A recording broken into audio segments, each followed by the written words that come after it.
In just a few days, the Ukrainian army has liberated more than 6,000 square kilometers of territory, an absolutely stunning victory. While everyone had their eyes fixed on the battles near Kherson, out of nowhere, thousands of Ukrainian troops punched directly through the Russian defensive lines in the Kharkiv region. They attacked in several locations simultaneously, completely overpowering all enemy resistance, and they just kept on going with lightning speed. The perhaps only thing faster than the Ukrainian tanks was the speed in which the Russians fled. Now don't get me wrong, this offensive saw plenty of tough and brutal battles. Ukrainian sources say that thousands of Russian soldiers have been either killed in action or been captured, but most of Putin's troops chose to simply run away.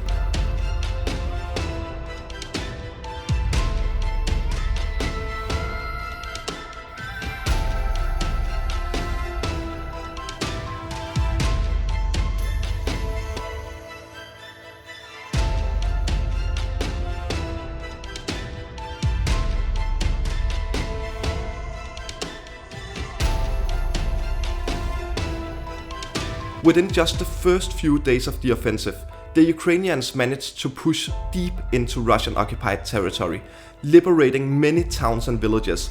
There was no stopping them. They kept moving forward, soon liberating the strategically important cities of Kupiansk and Izium. Both cities are very important to Moscow's war effort in Donbass. Many of the train lines Russia uses to transport weapons and supplies to their troops run through Kupiansk. This is yet another huge blow to the already terrible Russian military logistics. They will have to find other means of transportation. Now the Kremlin has actually already come out publicly admitting defeat. Of course, the Russian words for decisive defeat is strategic relocation of troops. This is what our good friend Igor Konashenkov had to say. Для достижения заявленных целей специальной военной операции по освобождению Донбасса принято решение перегруппировать российские войска, находящиеся в районах Балаклеи и Изюма. Ridiculous. Absolutely ridiculous. They do the exact same thing every time they are defeated. They don't even change the stories. It's always the strategic relocation of troops. It's laughable. The Ukrainians gave the Russians such a beating that even Putin's most elite troops fled the battlefield, leaving all their equipment behind. The entire Russian army in the area completely collapsed and disintegrated. When the Ukrainians liberated Izium, the 1st Guards Tank Army, the most elite tankers in the armed forces of the Russian Federation, they simply fled without even a fight, leaving all their tanks behind. Such an embarrassment. Ой-ой-ой, нам по танку, короче. Там всем хватит по танку. Посмотри.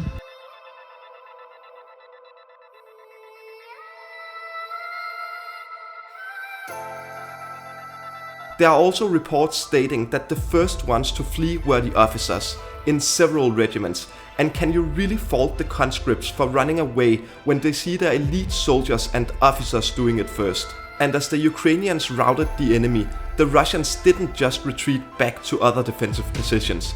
They ran all the way back across the border, the same border they illegally crossed more than 6 months ago. They ran all the way back to Mother Russia. Now, one of the main reasons why the Ukrainians were so successful is, as I briefly touched upon in my previous video, the westernization of the Ukrainian army. The northern offensive is a perfect example of that. Their officers and many soldiers have Western military training. They are using Western tactics and they have Western weapons. All these things, especially the weapons, were key to this great victory. Bushmaster armored personnel carrier is used by the airborne forces of Ukraine to reach forward operating areas. We're grateful to the people and government of Australia for providing these to us. They were a great asset to us in liberating the areas around Kharkiv. Together, we're working towards a victory. Slava Ukraini!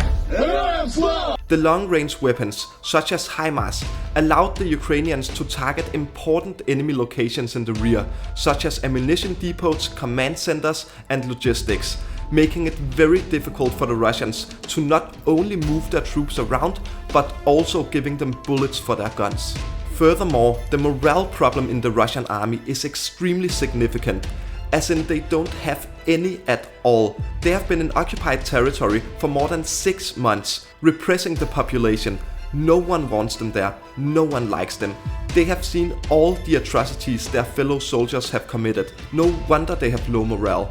The Ukrainians, on the other hand, they have been making good use of their Western supplied armored vehicles, quickly moving their troops around, liberating village after village, town after town. And this is another key ingredient in the Ukrainian victory: liberation.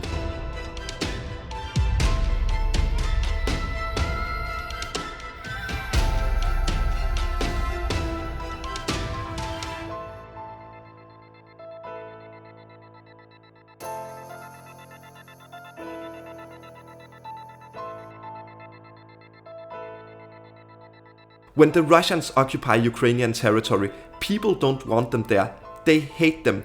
That means that every single time Moscow takes over a village, they have to leave some of their troops behind to repress the population.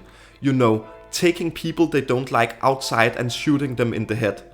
That is not meant as a joke. It is literally what they do. The more territory they occupy, the less soldiers they have on the front line.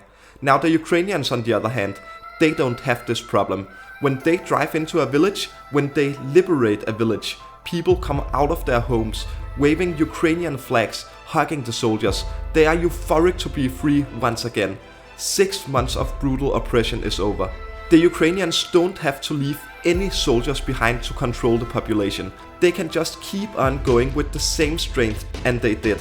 That is why the entire Kharkiv region is now free. It is difficult to describe in words just how much this victory means to the people of Ukraine. What I can say, however, is that this victory shows everyone, even some Russians, that the Ukrainians can most definitely win this war. This is what they had to say on the biggest propaganda show in Russia. Прежде всего хотел бы, чтобы никакой панике не поддавались на фоне. Надо признать того поражения, которое мы потерпели в районе Харькова. Надо это признать, потому что поражение имеет смысл, когда его признаешь и делаешь из него выводы. А если этого не делать и не признавать, то получишь другое поражение, может быть, гораздо серьезнее. Поэтому в этом смысле, я думаю, надо реально смотреть на вещи. Это действительно сложная ситуация, и надо понимать, что мы сражаемся с мощнейшим противником. Понятно, что никто, ни Владимир Владимирович, ни Зеленский, ни Западный, никто не может остановить эту войну. Эта война может закончиться только поражением одной из сторон. Причем, надо сказать, для нас это поражение может быть действительно фатальным. This was aired live on Russian Channel 1 to millions of viewers. Putin's lies about saving the oppressed people of Donbass, his lies about protecting the Russian language, his lies about Ukraine, they are all beginning to shatter. And this is what happens when the Ukrainians are successful on the battlefield. Every time Ukraine wins, more Russians start to see through Vladimir Putin's lies. And that is how Putin will fall. No dictator can stay in power for long if he's not supported by the people, not even Putin. He has already gotten more than 50,000 of his countrymen killed. That's a lot of people, and they have all died trying to make some sort of legacy for Vladimir Putin. In other words, they have died needlessly. They have died for nothing. In a few days, Ukraine has retaken more territory than the Russians have managed to take since April. The Ukrainian army have given hope to the people. They have showed the world that they will win this war, and they have showed Vladimir Putin the way to his downfall.